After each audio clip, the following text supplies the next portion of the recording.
Hello बच्चों, नमस्ते। I am के गौर और 10th क्लास के फिजिक्स के इस वीडियो में मैग्निफिकेशन बाय लेंसेज समझने वाले हैं कि लेंस के द्वारा मैग्निफिकेशन किस तरीके से डिफाइन होता है और उसका मीनिंग क्या होता है।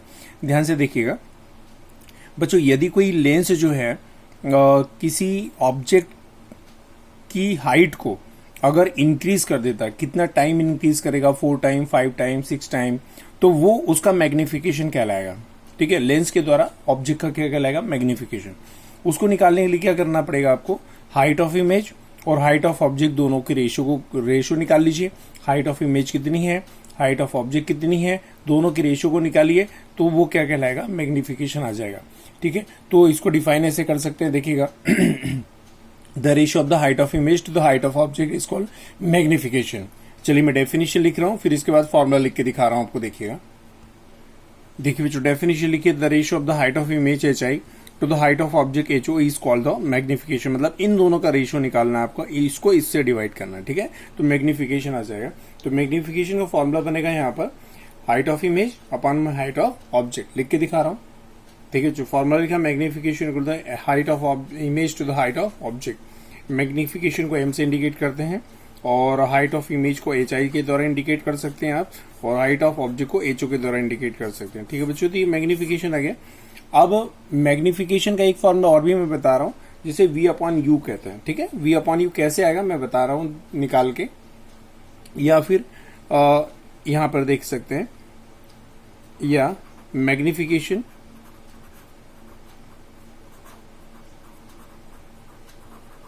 M इक्वल टू हो सकता है V अपॉन यू।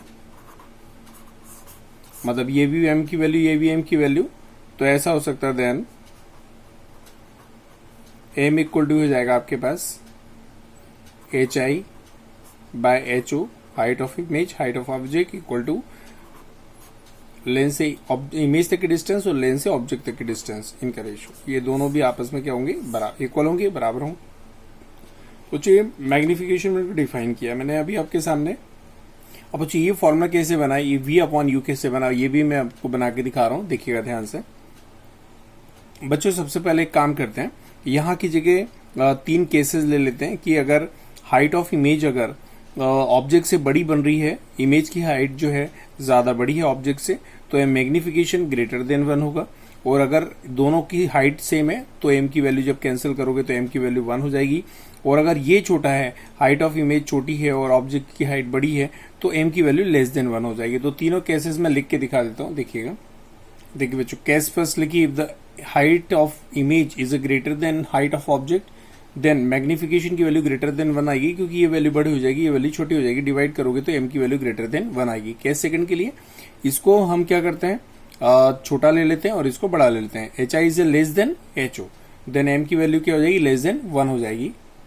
देखिए बच्चों, यहाँ पर मैंने लिखा हुआ है, यदि HI की वैल्यू जो है height of image less than है हाइट ऑफ ऑब्जेक्ट से, तो M की वैल्यू कितनी हो जाएगी? Less than 1। Case second third की बात कर रहा हूँ, दोनों इक्वल हाइट के होंगे, ये दोनों इक्वल हाइट के होंगे, M की वैल्यू 1 हो जाएगी। लिख के दिखा रहा हूँ, देखिए बच्चों। चलिए केस थर्ड में लिख के दिखा रहा हूँ, देखिएगा, if HI and equal to HO then M will be M equal to 1। M की वैल्यू 1 के इक्वल होगी। अब मैं ये फॉर्मूला बना के दिखा रहा हूं, ये बनता कैसे है ये फॉर्मूला, देखिएगा ध्यान से। इसके लिए बच्चों मैंने एक कॉन्वेक्स लेंस बनाया और यहाँ पर एक ऑब्जेक्ट रखा between the infinity and 2F। First light ray parallel to the principal axis आएगी एंड रिफ्रैक्शन के बाद फोकस से पास होगी। देखिएगा, ठीक है बच्चों। अब इसके बाद में सेकेंड लाइट रे यहाँ से ऑप्टिकल सेंटर से पास होती विदाउट एनी डिवीजन सीधी चली जाएगी। सपोज बच्चों दोनों रिफ्रैक्टेड रेस A' पॉइंट पर मिल रही हैं और यहाँ पर एक नॉर्मल ड्रॉ कर रहे हैं A' B' जो है इस ऑब्जेक्ट का क्या बनेगा? इमेज बनेगा, है ना। इस ऑब्जेक्ट AB का क्या बनेगा? इमेज बनेगा, जो इन्वर्टेड बनेगा, real inverted, A4 to F के बीच में बनेगा और ऑब्जेक्ट की हाइट से थोड़ा सा छोटा बनेगा। अब मैं क्या करूँ, देखिएगा, ये जो ट्रायंगल है A' B' हो और ABO को ले लेते हैं आप, है ना। ये जो ट्रायंगल A' B' O है और ABO, अगर मैं ये जो डिस्टेंस की बात कर रहा हूं तो बच्चों ये डिस्टेंस हो जाएगी -U। ये डिस्टेंस यहां से यहां तक -U हो जाएगी ऑब्जेक्ट तक की डिस्टेंस। और ये जो डिस्टेंस है ये देखिएगा, यहां से लेके यहां तक, यहां से लेके यहां तक, ये हो जाएगी आपके पास +V। ठीक है, अब मैं ये जो ट्रायंगल की बात करूं तो यहां पर 90 डिग्री का एंगल बन रहा है, यहां पर भी 90 का एंगल, तो दोनों ट्रायंगल्स के एक एक एंगल तो इक्वल हो गए। यहां पर ये इस ट्रायंगल का ये एंगल और इस ट्रायंगल का ये एंगल वर्टिकली अपोजिट है, ये भी इक्वल हो जाएंगे। तो ये जो दो ट्रायंगल हैं सिमिलर ट्रायंगल्स हैं, ए डैश बी डैश हो, ए बी हो, दोनों सिमिलर ट्रायंगल्स हैं। अब सिमिलर ट्रायंगल्स की कंडीशन क्या होती है, कॉरस्पॉन्डिंग साइड का जो रेशियो रहता है इक्वल रहता है। कॉरस्पॉन्डिंग साइड का रेशियो क्या रहता है, इक्वल रहता है, मतलब इसके अपॉन में ये और इसके अपॉन में ये हो जाएगी, ये वाली साइड के अपॉन में ये साइड और इस साइड के अपॉन में ये वाली साइड। तो मैं लिख के दिखा रहा हूं, since triangle A dash B dash O and A B O both are similar. तो बच्चों देखिए लिखा मैंने, A dash B dash upon A B ये किया और O B dash upon O B ये किया। अब देखिएगा ए डैश बी डैश कौन है बच्चों, देखिएगा ध्यान से, A dash B dash height of image है, ठीक है, जिसको एच आई के द्वारा इंडिकेट करते हैं। तो यहाँ पर ए डैश बी डैश से जो एच आई लिख सकते हैं, या फिर पहले इसको देते हैं क्वेश्चन फर्स्ट, सिंस यहाँ लिख सकते हैं ए डैश बी डैश एक हाइट ऑफ इमेज है, एच आई से इंडिकेट करेंगे और ये नेगेटिव आएगा बच्चों।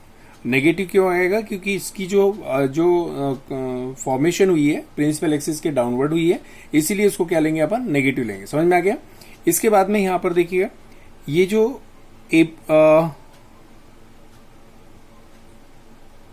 इसको यहां नीचे ले आइए, इसको इधर ले आइएगा, ठीक है ना। मैंने थोड़ा सा यहां पर क्या कर दिया, ए डैश बी डैश के अपॉन में ए बी लिखना था, तो ए डैश बी डैश के अपॉन में ओ बी डैश कर दिया मैंने। तो सबसे पहले ए डैश बी डैश के अपॉन में ए बी ले आइए और ओ बी डैश के अपॉन में ओ बी ले आइए। तो इसको थोड़ा सा कैंसिल कर रहा हूं, देखिएगा, ठीक है बच्चों। मैं यहां लिख लेता हूं, यहां पर ए डैश बी डैश के अपॉन में ए बी लिख लेंगे, ये A dash B dash upon में A B equal to O B dash के अपॉन में ओ बी, तो ओ बी डैश और अपॉन में ओ बी हो जाएगा बच्चों। अब ए डैश बी डैश जो है हाइट ऑफ इमेजेस जिसको एच आई के द्वारा इंडिकेट करते हैं, और ए बी जो है हाइट ऑफ ऑब्जेक्ट है जिसे एच ओ के द्वारा इंडिकेट करते हैं, और ओ बी जो है ओ बी डैश इमेज तक की डिस्टेंस जिसको प्लस बी ओ के द्वारा इंडिकेट करते हैं। अच्छा, ये जो हाइट ऑफ इमेज है उसको नेगेटिव लेंगे, ये नेगेटिव इसलिए लेंगे क्योंकि ये डाउनवर्ड बन रहा है, अगर ये ऊपर बनता तो प्लस में लेते हैं, और यहां पर हो जाएगा ओ बी ऑब्जेक्ट तक की डिस्टेंस माइनस यू, तो यहां पर माइनस यू हो जाएगा। क्लियर। अब यहां पर ये माइनस से माइनस क्या हो जाएगा, कैंसिल, तो एच आई और अपॉन एच ओ बराबर हो जाएगा आपके पास वी अपॉन में यू, ठीक है। ये माइनस से minus cancel, V upon U. और आप जानते हो कि ये जो H I upon H O है, सिंस मैग्निफिकेशन होता है, मैग्निफिकेशन एम की वैल्यू होती है H I upon H O, तो बराबर हो जाएगा वी अपॉन में कितना बच्चों, यू, ठीक है। तो ये फॉर्मूला मैंने बना के दिखा दिया आपको। अब यहां पर इस फॉर्मूले से रिलेटेड न्यूमेरिकल भी सॉल्व करने हैं हमें, और इसके बाद में पावर ऑफ लेंस देखेंगे, कॉम्बिनेशन ऑफ लेंस देखेंगे, और उसका एक न्यूमेरिकल भी सॉल्व करेंगे। इसके बाद ये चैप्टर क्या हो जाएगा बच्चों, कंप्लीटली फिनिश हो जाएगा, रिफ्लेक्शन एंड रिफ्रैक्शन। तो बच्चों आज के इस वीडियो में इतना ही काफी है। इनिशियल पेज ये रहा, देखिएगा, चेक करिए, ये रहा इनिशियल पेज, 2 मिनट, ये रहा आपका फर्स्ट पेज। इसके ठीक बाद मैग्निफिकेशन का जो फॉर्मूला बनाया था वो ये रहा, देखिएगा, ठीक है बच्चों। स्क्रीनशॉट लीजिए, नोट्स बनाइए। Thank you so much. आज के इस वीडियो में इतना काफी है।